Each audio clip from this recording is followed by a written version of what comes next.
Thank you for tuning in to the GSMC Basketball Podcast presented by the GSMC Sports Network. I am your host, Nelson, here on this very, very sad Friday afternoon. It's sad because the Giants ended up losing to the Cowboys. Again, if you guys want to hear about the recap of the game, there was a football podcast that happened before my basketball podcast, and the live segment is probably already up there if you guys are interested in what they had to say about the game last night. And there's also going to be another sports podcast coming up that's probably going to be talking about the game last night as well. And I highly recommend tuning into all of those podcasts. Those podcasts are fantastic. The hosts are great. And, it gives a lot more insight of the game than what I can give you right now because we talking basketball, baby. So the season's around the corner. It's going to be coming back next week, I believe. And now that the season is going to be around the corner, I'm going to be looking at some of the MVP favorites for this next upcoming season. And, again, the games are going to be starting on Friday next week, October 4th. So definitely going to have a lot of fun tuning into those games when they go on.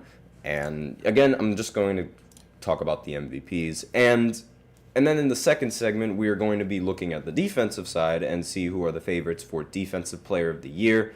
So just going to talk a little bit about that in the second segment. And then in the third segment, I'm going to give my own starting lineup, my own all-time starting lineup that I feel can beat any team that you ever assemble. I genuinely feel that this team can go up and match up against every team confidently and easily win the NBA championship, and also beat Austin Reeves' team and also the previous team that was given to me the other day. If you guys are interested to hear about those lineups and look at those lineups, then the segments are up on the basketball podcast already if you guys haven't tuned into those yet. And then in the fourth segment, we're going to talk about which coach has the best odds to win Coach of the Year. So it's all about the odds. It's all about betting odds right now. That's what we're going to be looking at today. We also have a special fifth segment at the end of the fourth segment, so be sure to stay tuned for that if you guys are interested. Before I begin, however, I do like to remind everybody that we love to hear what you guys have to say during the show. Whether you guys have a hot take, burning question, something you've been dying to share, we are all ears. If you really want your comment or question to get noticed, then I recommend to use Super Chat. You just click on the $sign below the chat box, send in your comments and or donations that way. If Super Chat's not really your thing, then that's totally fine. You can always use the link displayed below the ticker on every single show segment, gsmcpodcast.net, and you can send in your comments that way.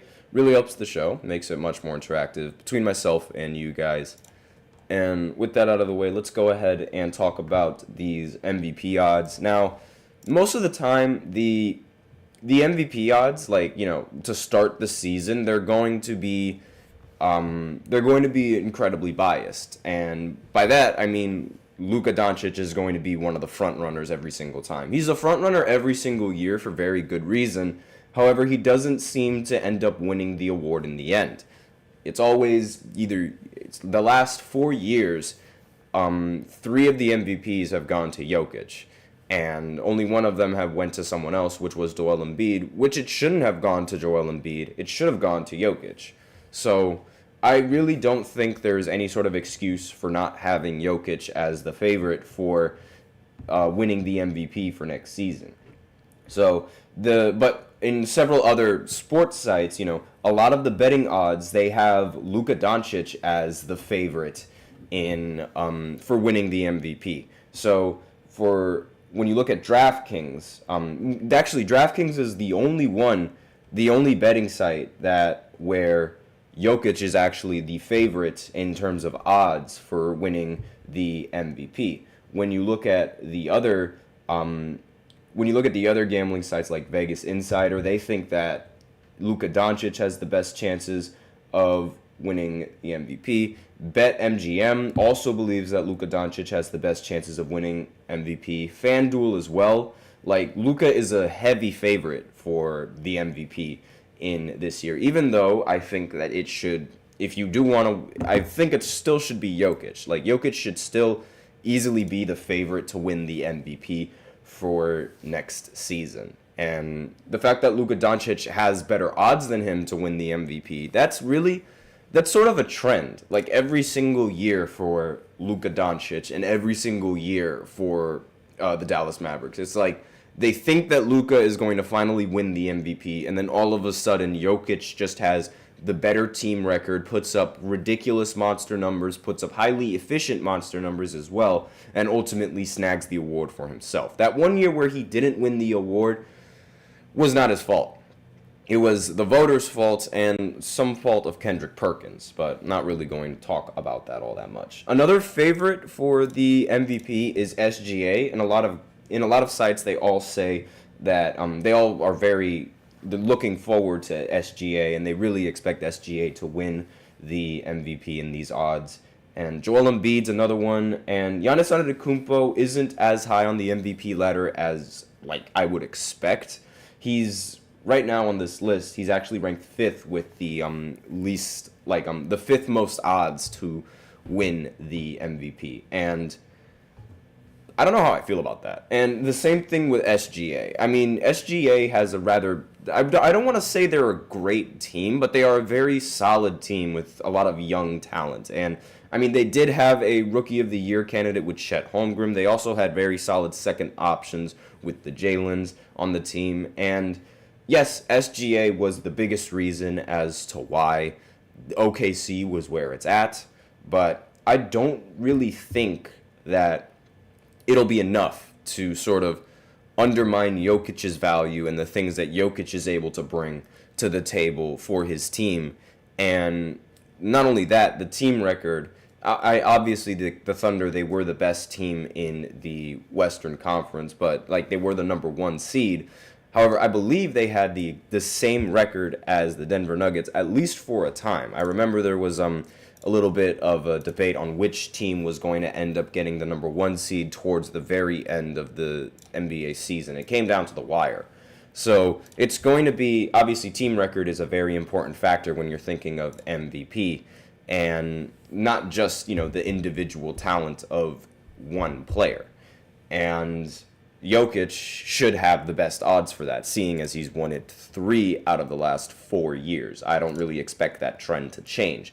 But I do have, some dark horse candidates for who I think has the best chances of winning the MVP.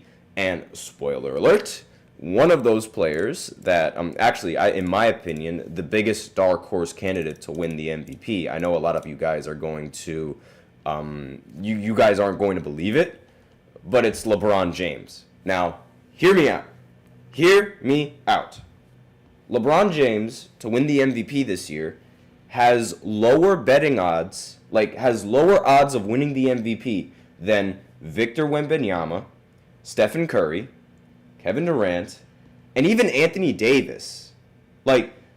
Players that you don't really expect to be over LeBron in MVP conversations, they're over LeBron in terms of these odds. So, if there's anyone that's a real dark horse candidate, it should be LeBron.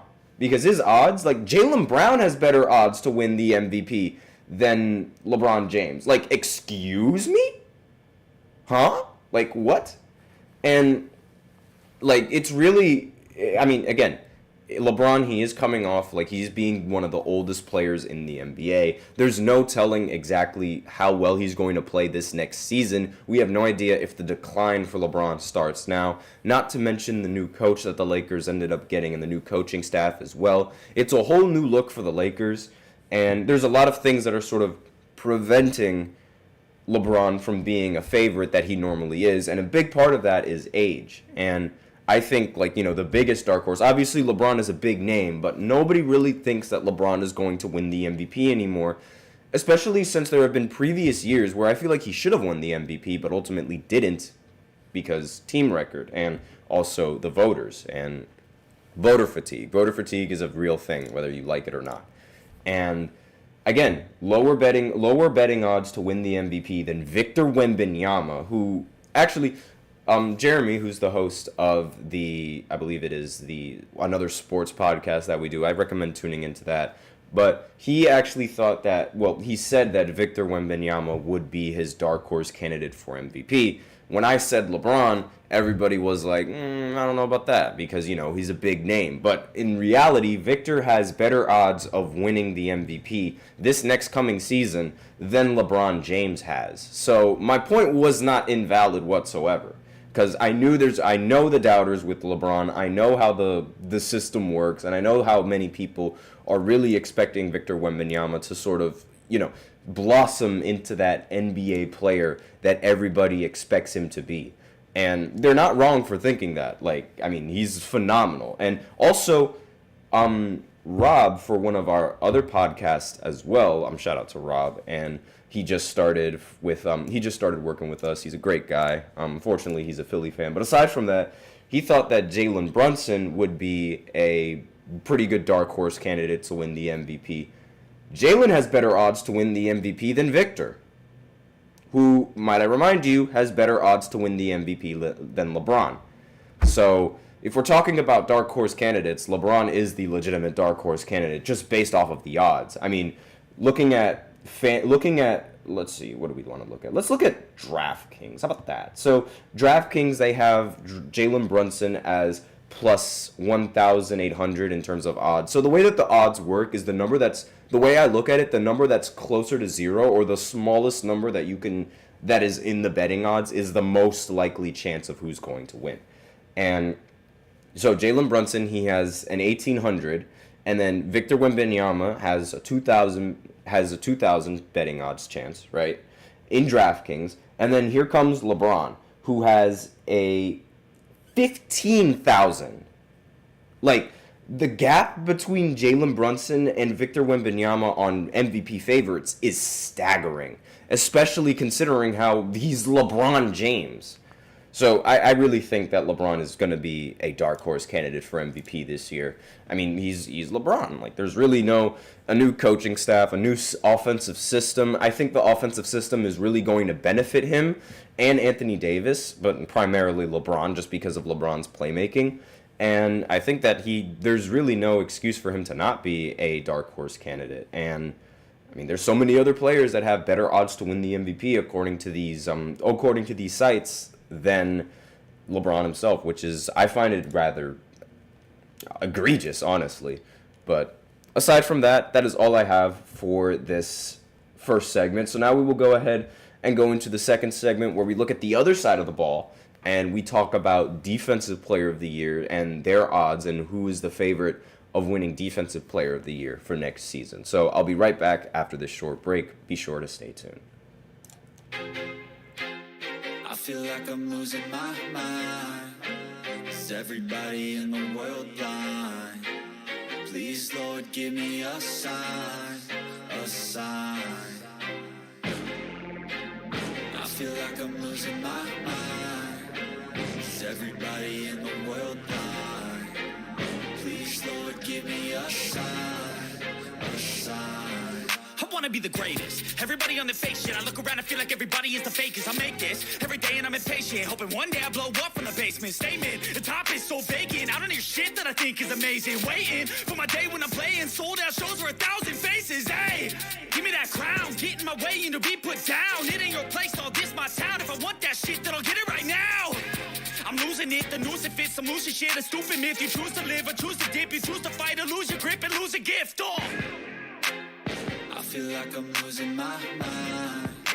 Is everybody in the world blind? Please, Lord, give me a sign, a sign. I feel like I'm losing my mind. Is everybody in the world blind?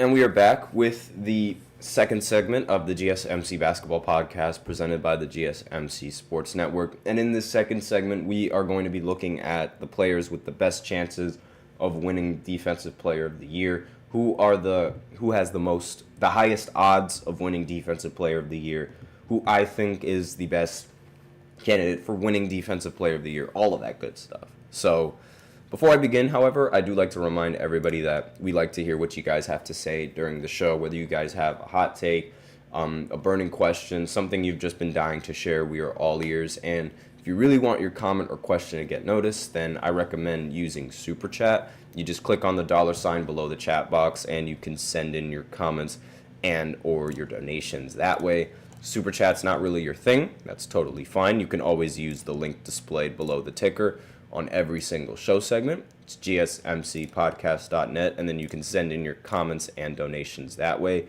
Either or really helps the show, makes the show much more interactive between myself and you guys.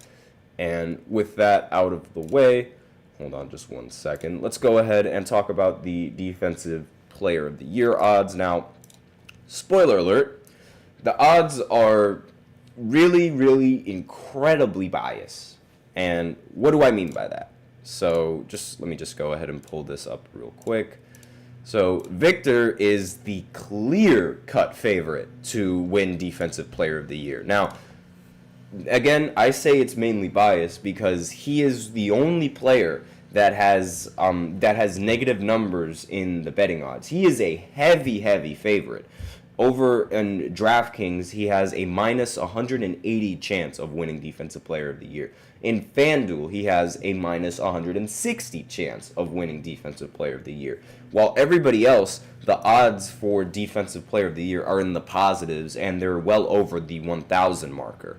So Victor should be your clear-cut Defensive Player of the Year for next season, and for very, very good reason. I mean, I feel like Victor should have won Defensive Player of the Year last year, but ultimately a lot of voters ended up voting for the easier, much simpler pick of Rudy Gobert. And a big reason why Rudy Gobert ended up getting picked aside from Victor Wembanyama, I don't know if team record really plays a big part in that, but I do know team defensive performance, like the overall team defense, definitely has an impact on it, because in every single team that Rudy Gobert has been a part of, they've been ranked number one defensively, and they've been ranked very high in terms of defensive presence in the paint.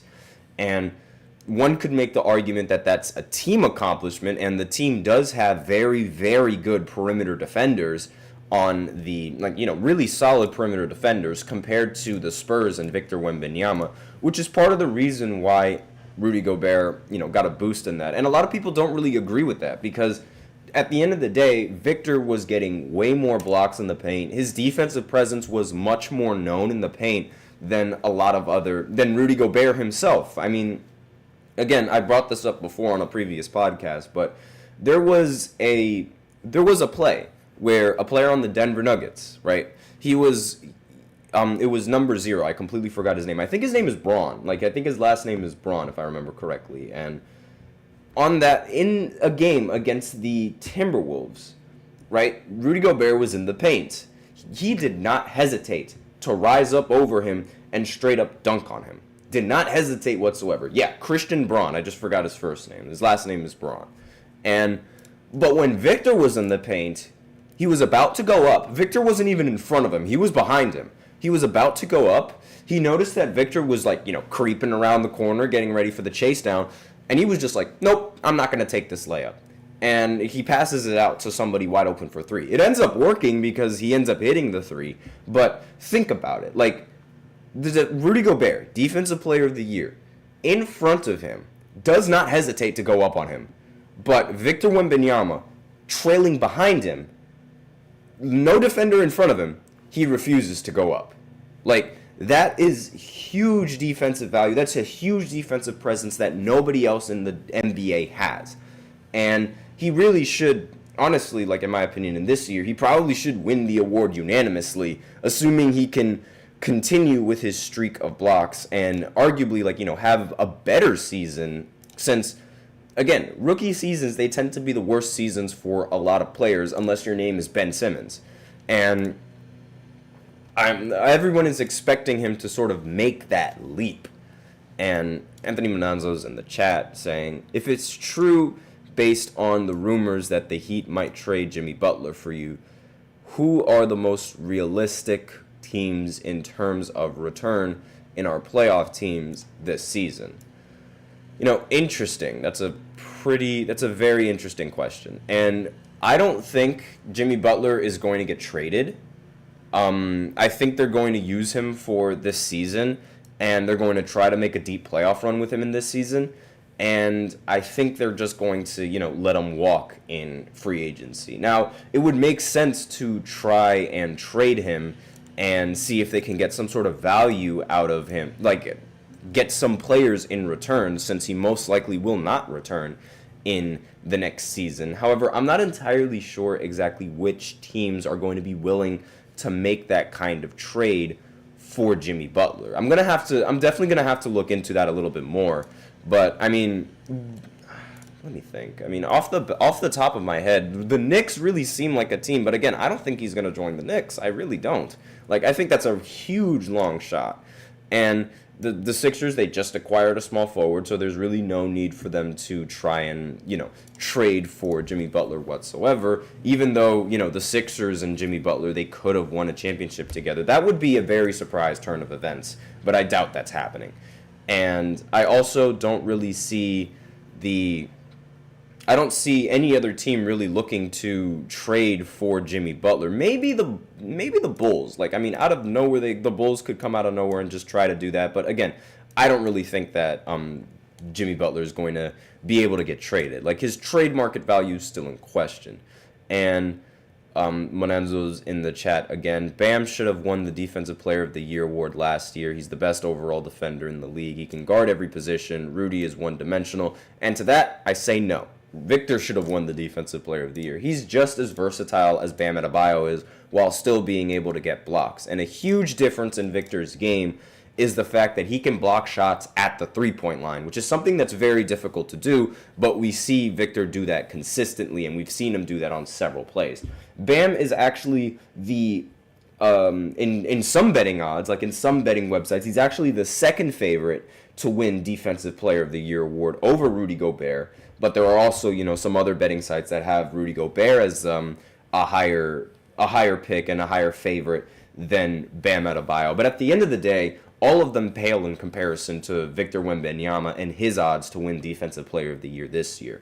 And Bam, honestly, he should not have won it last year, and I'm glad that he didn't. Because while, yes, he is a versatile defender, he is rather undersized, and Victor is way oversized, yet is still as valuable and is still as versatile of a defender as Bam can be. I mean, he's just a freak of nature. And Evan Mobley is another favorite in terms of these betting odds. According to the Vegas Insider, Evan Mobley actually has higher odds of winning the Defensive Player of the Year award than Rudy Gobert and Bam Adebayo. So that's pretty interesting to really think about. And yeah, Evan Mobley is a very solid defender, but again, they all pale in comparison to Victor Wembanyama. And I'm assuming Monenzo's in the chat answering, which team he thinks would trade for him, Golden State or Houston. I mean, yeah, Golden State could be a pretty valuable option. However, I did make a recent video of a proposed trade idea that could send Brandon Ingram to Golden State and also get rid of Andrew Wiggins and also give the Pelicans a center in return. So it's a 3-team trade that helps the Blazers, the Warriors, and the Pelicans. And I think that trade has a higher chance of going through than a one-team trade between Golden State and the Miami Heat, or a one-team trade between Houston and the Miami Heat. And I also feel like Houston, they have a very young lineup, and having a young lineup is something that hasn't really worked well with Jimmy Butler in the past. We saw it with the Timberwolves, how he was, screaming in practice, that he wanted to get traded because of the team's lack of, motivation, the team's lack of drive, and the immaturity of a lot of those players on the Timberwolves. I mean, he took the third string and was able to beat the starters, screaming, "You blank need me." And, young teams, they don't really seem to work with Jimmy, so I really don't think that Houston is an option. Now, Golden State, on the other hand, that might be a solid option. I'm sure he has a lot of respect for Curry and all of the veterans that are on that team. So that's all I really have to say about the betting odds. Again, there's really no one else to talk about because, I mean, there's no dark horse candidate that can actually legitimately beat Victor Wembanyama, in my opinion, so there's no real need to talk about that. So, with that out of the way, let's go ahead and go into our break, and then we're going to go into the third segment where I give my own all-time starting lineup that I think can beat Austin Reeves' lineup and the previous lineup that I talked about that was meant to beat Austin Reeves' lineup. So if you're interested in that, be sure to stay tuned. Looking for your daily fix of sports talk without having to pay for it? GSMC Sports Network is available on YouTube. Just search GSMC Sports Network. Get your fix of daily sports talk shows on YouTube, absolutely free. NFL, college football, NBA, MLB, MMA, UFC, fantasy football, and so much more. GSMC Sports Network has shows running all day long, with new sports shows starting every 2 hours. Just like on your favorite cable sports channel, except GSMC Sports Network is absolutely free. Just search GSMC Sports Network on YouTube to catch one of your new favorite shows, like the GSMC College Football Podcast, Chip Shot Football Podcast, Hoops and Heels Women's Sports Podcast, GSMC Basketball Podcast, and so many more. Check it out for yourself. GSMC Sports Network, now available on YouTube absolutely free. Search GSMC Sports Network on YouTube right now. And we are back with the third segment of the GSMC Basketball Podcast presented by the GSMC Sports Network. And in this third segment, we are going to be talking about, or I'm actually going to be giving my all-time starting lineup, a team that I think can legitimately beat any team and every team that they go up against. Doesn't matter whether it's all-time, it doesn't matter whether it's currently, they're going to win and they're going to find a way to win. I guarantee it. This is the lineup that I think has the best chances of winning. And before I do that, I do want to acknowledge Manzano in the chat saying that he questions, but can you understand why I said Bam should have won it? Because of the fact of his versatility. He's not one-dimensional like Rudy Gobert, just a blocker, forgetting that Bam is undersized. And yeah, I do understand your point, but that's not how Defensive Player of the Year award works. That's not how voters calculate it. Like, I mean, most of the time it's going to be based off of overall team success and just how good defensively the team is rating. And it's no coincidence that Rudy Gobert, on every single team that he's been on, is ranked number 1 defensively. Like, that's just not a coincidence. And that was a big reason as to why he won that award last season. Now, I understand the whole point of Bam, being a much more versatile defender, but just because you're more versatile doesn't mean you're all that more valuable to the team defensively. Not only that, he also had more comments. Victor has multiple chances throughout his career, and so I'm assuming he's saying that Victor shouldn't win it because he's still rather young and you should give it to someone like Bam. And to that, I really don't agree because, if a player deserves the award, it shouldn't matter how old the player is. You give that player the award. And I understand respecting, the veterans that have been in the game before you. But if you are legitimately the better defender, you need to get picked as the better defender. You can't get snubbed just because of, oh my God, he's 21 years old. You can't do that. So I disagree with that but that's just my opinion. So on to this starting lineup. And so for a little bit of context, Austin Reeves, the other day, 2 days ago, he made a starting lineup, an all-time starting lineup, and he gave, the reasoning as to why he feels that lineup would end up winning everything, and he feels like it's the best all-time lineup. Now, I'm just going to go ahead and pick I'm just going to go ahead and see exactly what the players were just to be sure.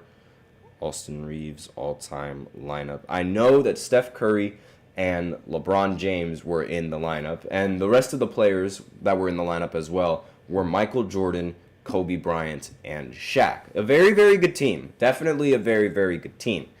However, there is question about how Kobe and Michael Jordan, whether or not they're going to butt heads against each other, who's going to take the final shot. They both have a very similar mentality, and there's a debate that, presence in the locker room is going to be a little bit of an issue. Not to mention Shaq, where Kobe has already had his problems with Shaq.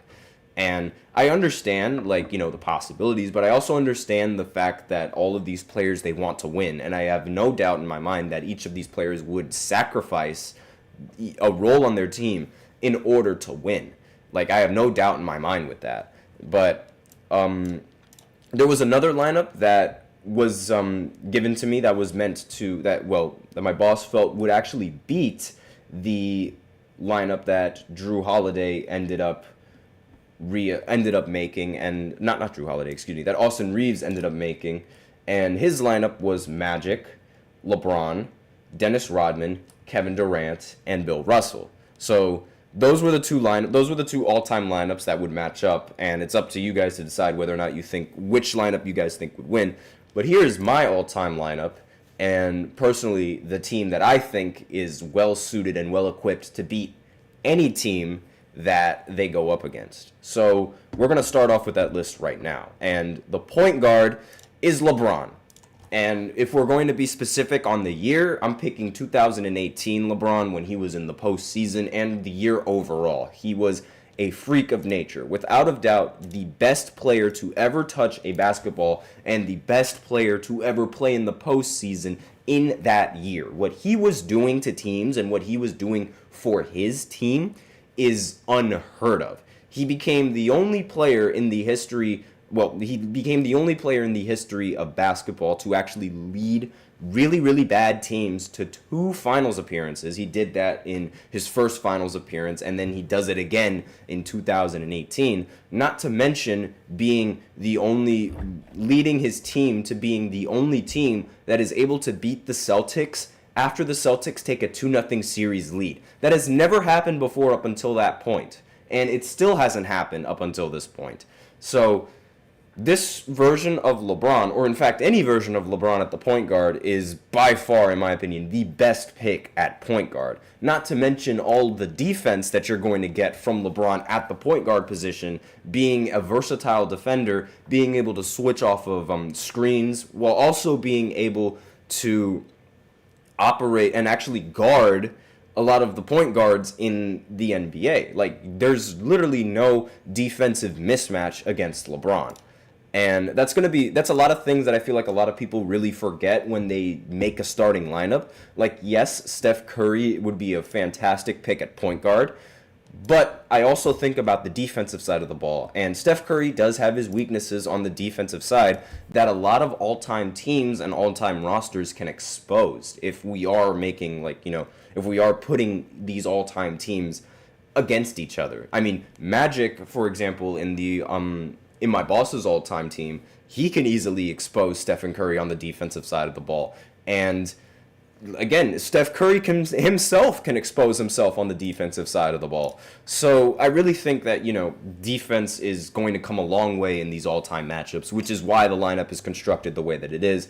And on top of that, spacing. And the shooting guard is going to be Kobe Bryant. Now, I know what a lot of you are thinking. Why not Michael Jordan? Why put Kobe Bryant there? Well, the reason why I put Kobe Bryant here is because I feel like his game is much more suited for how the modern NBA is played now, and he also had to go up against a much tougher competition in the mid 2000s and in the later 2000s, and going into the 2010s, as opposed to Michael Jordan, where the game had already evolved from the time that Michael Jordan retired, and Kobe was already playing in that evolved league. And not to mention, Kobe's 14 defensive team selections also come a long way. Again, Kobe was a relentless defender and one of the best guard defenders in the history of basketball, on top of being one of the best scorers in the history of basketball. Now,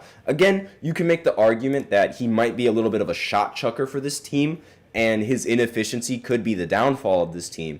But to that, I say, look at the Olympics and how well he was able to play on a very stacked team. He was able to fill in his role whenever he needed to, and he was a very, very good leader alongside with LeBron James in that Olympic run. So, because of that Olympic run in 2008 and in 2012, proving that he can actually, not be a selfish player and actually play with a stacked and loaded team, this is the reason why I put him at the shooting guard as opposed to Michael Jordan.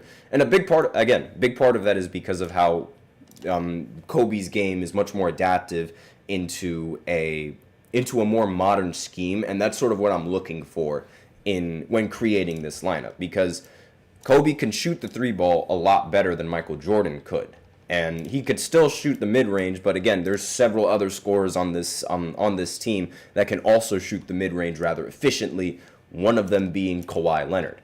Now, I know what a lot of people are thinking, okay, Kawhi Leonard, I mean, that's a very out there pick, because not many people would have Kawhi Leonard on their all-time lineup. But I would pick Kawhi Leonard in the year of 2018, and what he was able to do for the Raptors in 2018 was astonishing. Now, imagine if Kawhi Leonard is actually able to stay healthy, because this is a lineup we're talking hypotheticals, so obviously we're not going to count any injuries whatsoever. And if Kawhi Leonard is healthy, he is one of the best performers in the postseason. And not only that, but he's also a player that has won Defensive Player of the Year before. And his defense, while it's sort of hindered over the last few years due to injuries and also due to the amount of presence that he requires on the offensive side of the ball, because, I mean, you have to focus on scoring. That's going to take a toll on your defense. On a team like this, Kawhi probably wouldn't even have to worry about scoring the ball all that much, even though he most definitely can. He'll only score when he needs to. And again, it's not like he demands the ball 24/7, it seems like. But again, he can score the ball when he needs to. And this would allow him to focus way more on the defensive side of the ball, similar to how he was focused on the defensive side of the ball with his time on the Spurs, and while still being an offensive threat. And if his focus is primarily on the defensive end, again, there is nothing that's stopping him from... There's nothing that's really stopping him from excelling on the defensive side of the court with the stacked team that he's going to have around him in this all-time lineup, which is why I picked Kawhi Leonard. Again, defense is crucial. Next player on this team is Kevin Durant, and he's going to be a player on a lot of all-time teams, sheerly because of just how unguardable he is and how talented he is on the offensive side of the floor. And he's also very good on super teams, so definitely need to put him on here. There's no way that Kevin Durant is going to get double teamed on a team like this. And when Kevin Durant is in a one-on-one situation, almost every single time he's able to shoot over the defender and score. And he's arguably the weakest defender on this entire list. So when your weakest defender is Kevin Durant, I think you have a very solid defensive team. And again, Kobe, LeBron, Kawhi, one of the things that's going to be rather underrated about this team is the ability to switch and the ability to guard every position. Kobe is able to guard the 1 through the 3 just perfectly fine. LeBron can guard the 1 through the 5. Kawhi can guard the 1 through the 4. Kevin Durant can guard the 1 through the 5. And the next center available, he's mobile enough to be able to stay in front of a lot of perimeter players. Obviously, not to the best, because his main presence is in the paint. And again, he can provide the defense in the paint, the center that's going to come up. I'm not going to spoil that yet. But Kevin Durant being the weakest defender on this roster is, in my opinion, a very solid team. And you can make the argument that he's not even the best offensive player on this roster. And you really have to have Kevin Durant. And the next player on this list at the center position is going to be Tim Duncan. Now, a lot of people are going to question why Tim Duncan and not someone like Shaq or maybe someone like Hakeem or someone like Bill Russell. And that's mainly because of Tim Duncan's defensive versatility and, being able to guard the center, being able to guard the power forward, arguably he's very good on pick and roll defenses. He's he is the best power forward in the history of basketball. He was also a very good center. In fact, I believe one time when he played center for the Spurs, he almost had a quadruple-double in blocks, and in the postseason. And he was a phenomenal player, and playing on the Spurs team, he was part of a system. meaning that he doesn't necessarily need to touch the ball all that much on this team to be effective. He can play within the system and be just fine. He might be the weakest player on the offense, but he also might be the strongest player on the defense because of his rim protection and his ability to guard the pick and roll and, his length, his versatility, his quickness. Not to mention, he's also a very, very good post player. And the spacing that he provides as well, being able to space the floor and, not shoot the three that efficiently, but actually shoot a deep mid-range rather efficiently, that is going to come a long way for this team. And again, you don't even have to shoot the mid-range. He can get an easy bucket in the post just fine. So I think this lineup has the overall best combination of defense, the best combination of offense, the best combination for spacing, and the overall will to want to win the game, and the overall will to want to win championships. And again, the leader of this team is going to be the king, LeBron. I mean, he is going to be able to create plays. He's going to be able to create looks to so many of these players, and Kobe will be able to work in the isolation, and Kobe, whether you guys want to believe it or not, he will actually pass the ball to players that have the same work ethic as him, Kawhi Leonard, Kevin Durant, and LeBron James being fantastic ball players. He's going to know what it takes to win and how to find use out of them. Same thing with Kawhi Leonard. He could be focused more on the defensive side. Being able to switch with every single player on this team is a serious problem for a three-point shooting team, because if you have a team that really takes a lot of threes, this lineup with Kevin Durant and LeBron, Kobe and Kawhi Leonard, it's so easy to switch, because imagine if you're Steph Curry, just for lack of a better term, on the perimeter going in trying to get a screen, right? So let's say the power forward decides to set the screen. All right, LeBron, who's going to be on Curry, he's going to get switched on to Kevin Durant. So more screens would come. He'll get switched on to Kawhi. More screens would come. He'll get switched on to Kobe. And more screens would come. Arguably, Tim Duncan would be the weakest defender out on the perimeter. But these players, they have enough lateral quickness, especially Kawhi, to be able to get to the shooter most of the time, and not to mention their length and their wingspan. Kawhi and Kevin Durant's length and wingspan, along with LeBron James and Kobe Bryant, he's arguably the weakest. In fact, he's not even the weakest link, but in terms of wingspan, he would be the weakest link. But still, Kobe puts a lot of effort on the defensive side of the ball, and he locked up Kyrie. There was a play where he was actually able to guard Kyrie in an isolation, and that is something that very, very few NBA players are able to do. And again, this lineup has a perfect combination of defense, perfect combination of offense, perfect combination of players being able to play a certain role, and players that are willing to adapt to that role for the betterment of the team.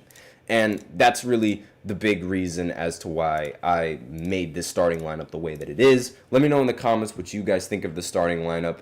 Would you rather have somebody else in the lineup as opposed to some of these players? All of that I'm more than happy to listen to in the comment section. But with that out of the way, we're going to go ahead into the fourth segment where I talk about the odds of who would win the Coach of the Year award. So we already talked about MVP, we already talked about Defensive Player of the Year, and now we're going to talk about the Coach of the Year and which coach I feel like has the best chances of winning the award. So I'll be right back after this short break.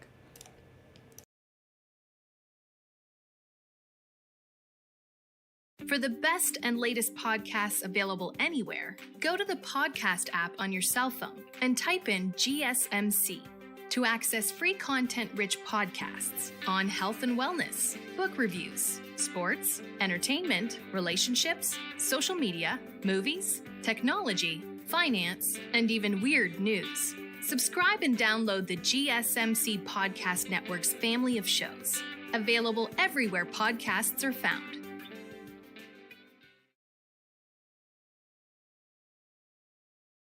And we are back with the fourth segment of the GSMC Basketball Podcast presented by the GSMC Sports Network. And in this fourth segment, we are going to be talking about who has the best chances of winning the Coach of the Year for this coming season. So This is probably going to be a little bit of a shorter segment than usual just because we are running a little bit low on time. I did spend a lot of time explaining my all-time starting lineup. So this might be one of the a little bit shorter segments. On top of that, I also have class that I do have to go to. And the Coach of the Year award, I want to start out by saying it is one of the more narrative-driven awards. It's like, MVP, you can make an argument, is also narrative-driven. Considering how Russell Westbrook won the MVP despite being a 6th seed or a 7th seed. I forgot what seed the Thunder were, but they weren't a high enough seed for him to be even considered for the MVP. But aside from that, or at least usually be considered for the MVP, it's usually the most narrative-driven award. So the 2022 and 2023 and 2023 to 2024 Kings are nearly identical in every aspect, but the 2022 to 2023 version won 2 more games and had a net rating of 0.8 points higher than the previous year. But it also dealt with a few more injuries after having a very healthy 2022 to 2023 season. Their roster continuity was almost perfect. 8 Kings players played more than 1,000 minutes during the 2022 and 2023 season, and 8 of them were on the roster for the entire following season. Now, on paper, these were very similar seasons. After the first, Mike Brown won Coach of the Year unanimously. After the second, he did not receive a single vote. So it's not like Mike Brown was a significantly worse coach in his second season with the Kings, but the goalposts had to be moved. So there's a lot of narratives when talking about Coach of the Year. And they were supposed to be good in his second season. They slipped a few seeds because of just, the overall health of the roster, but otherwise the quality of his coaching can't be said to have declined. Again, it's very, very similar performances with what won him the Coach of the Year award, but he didn't end up winning it the next year. So it's very narrative driven, this Coach of the Year award. And this is what you sort of have to remember when you're picking on who you think is going to be the Coach of the Year. So you have to sort of look for a story for the coach. And part of this could be, if the Lakers have a good season, then JJ Redick might actually end up winning the Coach of the Year award because new coach, new offensive system, being able to do this and be able to lead the Lakers to a winning team, clearly JJ Redick would be the favorite. And so it has to be like a very specific kind of story in order to draw that narrative out on who wins the Coach of the Year. And Scott Brooks in 2010, he led a top 4 seed, and 9 of those 13 winners had been the number 1 seed. But once you trim the field down to those winning teams, the winner almost always comes from an unexpected team. OKC's preseason win projection was 44.5 a season ago. They won 57, became the youngest number 1 seed in NBA history.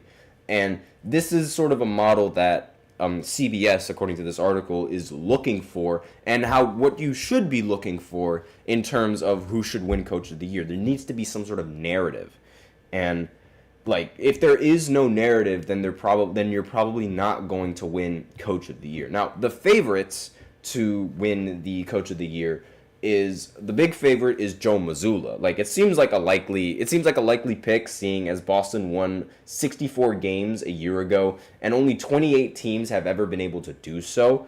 And the only teams to repeat the that record and actually accomplish that feat was the 2015 to 2017 Golden State Warriors and the 96-97 Chicago Bulls.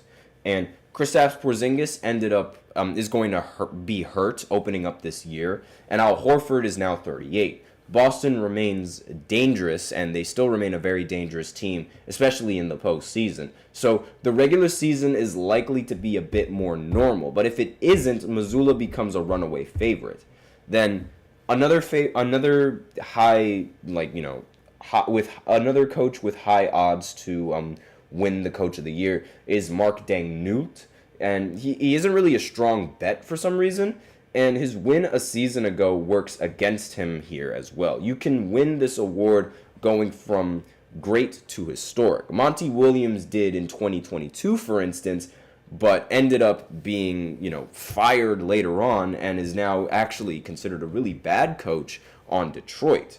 And there also is Nick Nurse, who is another favorite to win the Coach of the Year, and he falls into sort of a not great pick, but still a rather solid pick, depending on, how good the 76ers can actually legitimately perform in this. So really, determining the Coach of the Year is going to have to be determined by, the narrative. And it's really tough to find one now, especially since we have a 0-game sample size.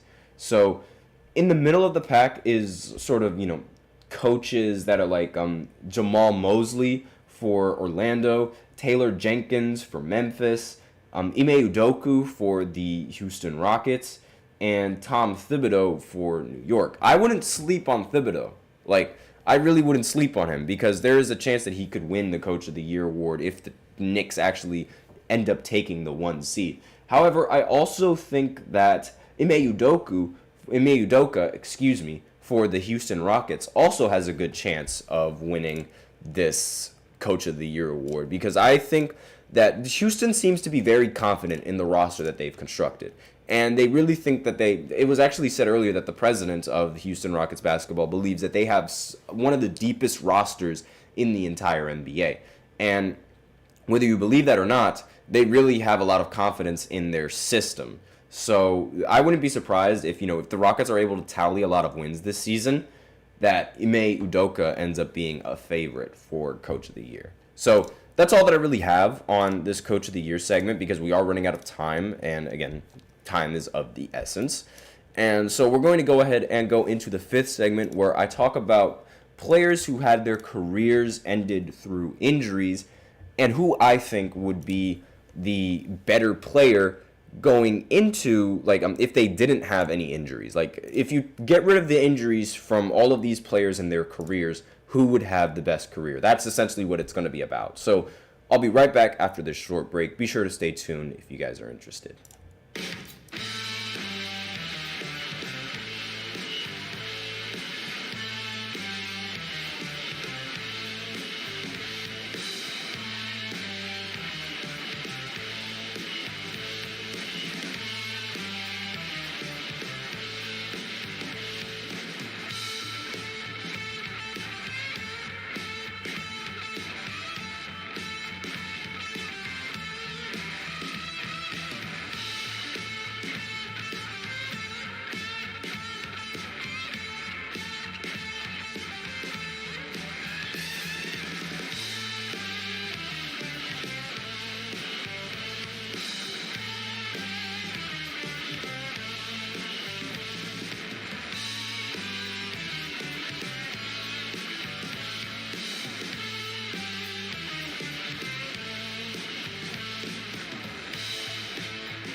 And we are back with the 5th segment of the GSMC Basketball Podcast, presented by the GSMC Sports Network. And in this 5th segment, we are going to be looking at some players whose careers were riddled with injuries. And if you discard those injuries, who would have the best career and who would have the more accolades under their belt? So first, and obviously the favorite, is going to be Derrick Rose. A lot of people this is one of the biggest what-ifs in NBA history. A lot of people are really big fans of Derrick Rose when he being the youngest player to win the MVP. In my personal opinion, he shouldn't have even won the MVP. The big reason why he won that MVP was because a lot of people were still upset at LeBron for joining Miami. Despite that, I do think that LeBron was still the best player on the court and still the best player in the NBA, despite what the naysayers may say. But aside from that, he didn't end up winning the award, and Derrick Rose ended up winning it. And shortly after, in the postseason and in several other instances in his career, he ends up going down with a really bad injury, and it's really his knees. His knees, there's a joke going around that, if you get injured really easily, you have Derrick Rose knees, and it's really, really, he's got that, he's infamous for that, whether famous or infamous, whatever you want to call it, but it's really, really it was a very big what-if story. And another big what-if story is, of course, T-Mac. He suffered from back spasms throughout a majority of his career, and he was one of the better scorers in the entire NBA. Kobe gave him a lot of praise, saying that he was just like him, except much taller, and can do everything on the offensive side of the ball. So when you get that kind of praise from Kobe, being one of the very few players that Kobe could not figure out, that it really means that means a lot, and it must mean that you are a baller. And one of the biggest problems and one of the biggest stigmas around Tracy McGrady is his playoff performances, which is why I don't really think he would have had that much of a good career compared to everybody else on this list, because his playoff performance was terrible, and it's been terrible. He's never, once as the number one option or the number two option, made it past the first round. And you can make the argument that, the team just wasn't as good around him, but a lot of it has to do with his own performance in these crucial games when the team desperately needs them and when it matters most. And I'm just going to pull up his game log real quick to show you exactly what I'm talking about. And, excuse me. But let's see. So in 2003, in the first round of the postseason, he blew a 3-1 lead, and this was the first 3-1 lead that Doc Rivers blew as a head coach. Now, in Game 5, the big closeout game, they lost by 31 points. T-Mac had a box plus-minus of minus 25, ended the game with 19 points, shot 8 for 20 from the field. He ended up picking it up in the next game, but they ended up losing by another blowout by 15 points. And then in Game 7, in the elimination game, he only scored 21 points, shooting 29% from the field, which is really, really bad, and in case you guys couldn't figure that out. Now, in 2005, you can make the argument that it wasn't his fault that he ended up losing in the postseason. However, he didn't really play that efficiently in the final game in Game 7, once again, shooting 14% from 3, 38% from the field. And this is a very common trend for T-Mac. He went up 2-0 in the series and then ended up losing 3 straight. In the next playoff appearance in 2007, ended up winning the first 2 games, again ended up losing the next 2, won in Game 3, so he had a 3-2 lead in the series, and then ended up losing in the final 2 games. Then in 2008, he dropped 40 points in the elimination game, yes, but he still lost by 22 points. It's just crashing and burning in the postseason was a very common trend for his teams and for the rosters. And you can make the argument that a lot of plays T-Mac did not capitalize on it. So another player on this list is Yao Ming, made the All-Star team in every single year that he played in, and he was another player that was riddled with back injuries. And I think that he definitely has the most potential out of every single one of these players. And really, not necessarily the impact that he had on the defensive side in this era was very, very, you could see. And on top of that, just being so much taller than a majority of the centers makes him an easy mismatch for a lot of players. Another player that had his injuries, ruin his career, Brandon Roy, probably one of the more underrated players in the history of the NBA.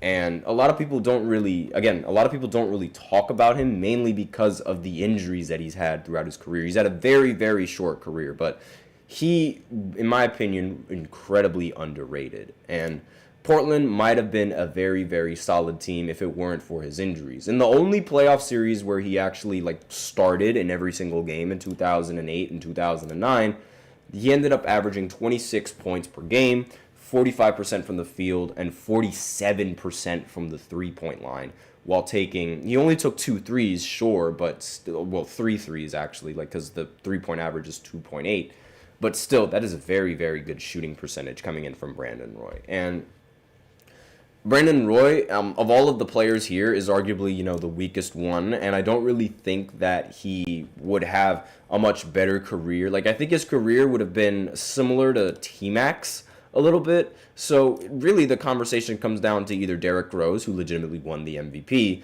and Yao Ming. And I want to say that it's Derrick Rose, but I really feel like Yao Ming would have had a much better career than, if his injuries didn't affect him, than Derrick Rose. I know that's rather crazy to say, seeing as Derrick Rose won the MVP as being one of the younger players in the league, but that's sort of just how I feel about it. And just the value that I saw, not really that I've seen Yao Ming, come across, just thinking about a 7'5" center, I feel like I'm more confident in Yao Ming's game and his consistency as opposed to Derrick Rose and his consistency. I mean, yeah, Derrick Rose in his MVP season was fantastic, but I also don't really think that he should have won the MVP in that season. And I know that's rather crazy. A lot of people are going to think that's rather ludicrous to say, and I have no doubt that he would have had a fantastic career had injuries not robbed him. But I mean, aside from that, I'm just not that much of a fan of Derrick Rose. I really don't see the explosiveness coming to I totally understand his game. I don't know, I'm not that confident with Derrick Rose having a better career, because I feel like there would have been other point guards, regardless of Derrick Rose and how good he was, that would have eventually overshadowed him. And not only that, I also think that Derrick Rose, he would not have advanced nowhere in the postseason. I really don't think that Derrick Rose would have advanced any farther in the postseason than what he did, mainly because LeBron James exists. I firmly think that LeBron would still make 8 straight finals appearances, regardless of whether or not Derrick Rose is healthy or not. And that is going to take a toll on Derrick Rose's legacy and his career if he didn't get injured. Because playoffs are everything in the NBA. Playoffs are everything. If you cannot meet the moment in the playoffs, then you aren't going to be remembered as you're going to be remembered as a solid player, but as an all-time great player, you're not really going to be remembered by it as much. And I think the consistent playoff losses to LeBron that would have happened to Derrick Rose, we're going to affect his legacy. Same thing with how LeBron eliminating the Raptors and DeMar DeRozan all the time is a stain on DeMar's legacy. And that's really why I think, Yao Ming would have had a much better chance, because I feel like he would have been able to lead his team a little bit farther in the postseason. Part of the reason because he wouldn't have to deal with LeBron all the time, but also because, I feel like his game would have been a little bit... I feel like he would have been able to just score on essentially everybody since he has such a huge height advantage. But that's just me. And I leave that up to you guys to decide in the comments. And that's all that I have for today. I am so hungry. And I also have to get ready for class. So thank you so much for tuning into the GSMC Basketball Podcast presented by the GSMC Sports Network. Support means a lot to us, so please remember to subscribe to the show, leave a positive review. Really makes a difference. We also invite you to follow us on Facebook, Twitter, TikTok, and Instagram for more content and updates. As usual, please remember to use the link displayed below the ticker on every show segment, gsmcpodcast.net. You can send in your comments and or donations that way, or you could use Super Chat. And if you do that, your comment is guaranteed to get featured on the next show. That's all that I have for you guys today. And thank you so much for tuning in. I am your host, Nelson. Have a wonderful weekend. And as always, take care.